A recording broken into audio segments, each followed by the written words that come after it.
ওমর রাদিয়াল্লাহু তাআলা আনহু দোয়ার প্রথম অংশ যদি কবুল হতে হয়, মদিনার মধ্যে ওমর রাদিয়াল্লাহু আনহু থাকলে চলবে না। ওমর রাদিয়াল্লাহু তাআলা আনহুকে শুধু মদিনা ছেড়েই নয়, বরং আরব বিশ্ব ছেড়ে ইউরোপ আর এশিয়ার মধ্যে আসতে হবে। অথচ ওমর রাদিয়াল্লাহু তাআলা আনহু দোয়ার দ্বিতীয় অংশই হলো ওয়াজআলিল মাউতা ফি বালাদি রাসূলিক, আয় আল্লাহ, তোমার এই হাবিবের শহরের এই মাটির মধ্যে, মদিনার এই মাটির মধ্যে আমার মওত দাও, মদিনার এই মাটির মধ্যেই আমার দাফনের ব্যবস্থা করো।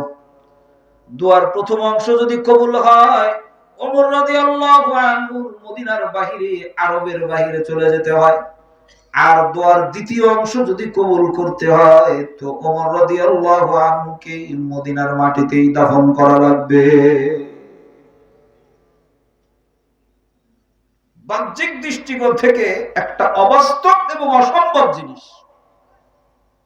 আমার কথা কি আপনারা বুঝছেন? দোয়ার প্রথম অংশ যদি কবুল করা লাগে, ওমর রাদিয়াল্লাহু তাআলা আনহুর মদিনার বাহিরে যাওয়া লাগবে। আবার দোয়ার দ্বিতীয় অংশ যদি কবুল করতে হয়, তো মদিনার মধ্যেই তাকে থাকতে হবে। কথা বুঝছেন?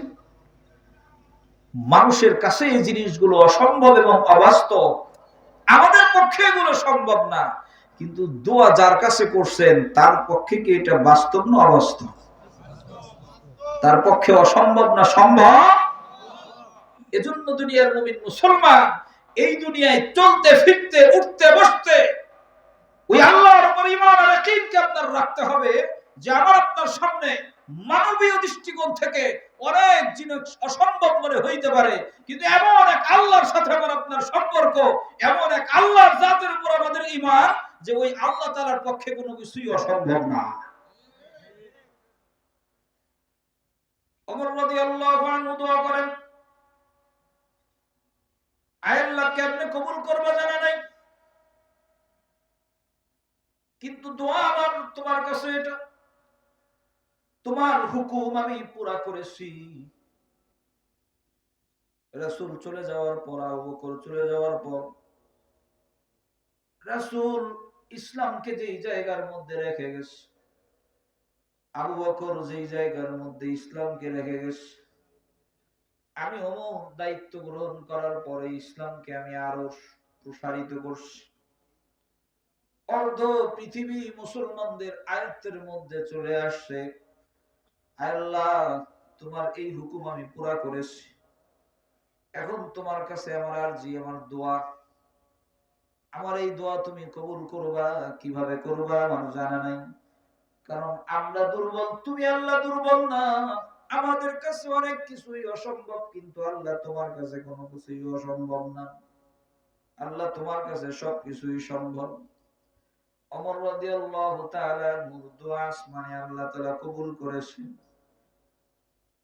কিভাবে কবুল করেছেন ইতিহাস হয়তো আপনাদের অনেকেরই জানা।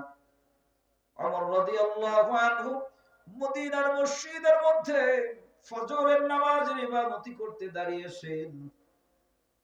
মিহরাবের ওই জায়গার মধ্যে ইহুদি এক গোলাম হাতের মধ্যে ছুরি নিয়ে দাঁড়িয়েছিল। রাসূলের সাহাবী ওমর ইবনুল খাত্তাব রাদিয়াল্লাহু আনহু ফজরের নামাজের সূরা ফাতিহা তিলাওয়াত করে অন্য এক সূরা যখন শুরু করেছেন, ওই ইহুদি গোলাম ওমর ইবনুল খাত্তাবের বুকের মধ্যে ছুরি চালায়া দিছে। ছুরির আঘাত এত দূর পর্যন্ত গিয়েছে, ওমর রাদিয়াল্লাহু আনহুর পক্ষে দাঁড়ায় থাকা আর সম্ভব হয় নাই। সাইয়্যিদুনা ওমর ইবনুল খাত্তাব দাঁড়ানো মানুষ হঠাৎ করে বসে পড়েছেন। পিছনে আব্দুর রহমান ইবনে আউফের হাত ধরে ইমামতির জায়গার মধ্যে বসায়া দিয়েছেন। আব্দুর রহমান ইবনে আউফ সংক্ষিপ্ত আকারে নামাজ শেষ করেছে। নামাজ শেষ হইতে দেরি ওমর ইবনুল খাত্তাব রাদিয়াল্লাহু আনহু ছেলে আব্দুল্লাহকে ডাক দিছে, বাবা আব্দুল্লাহ এদিকে আস।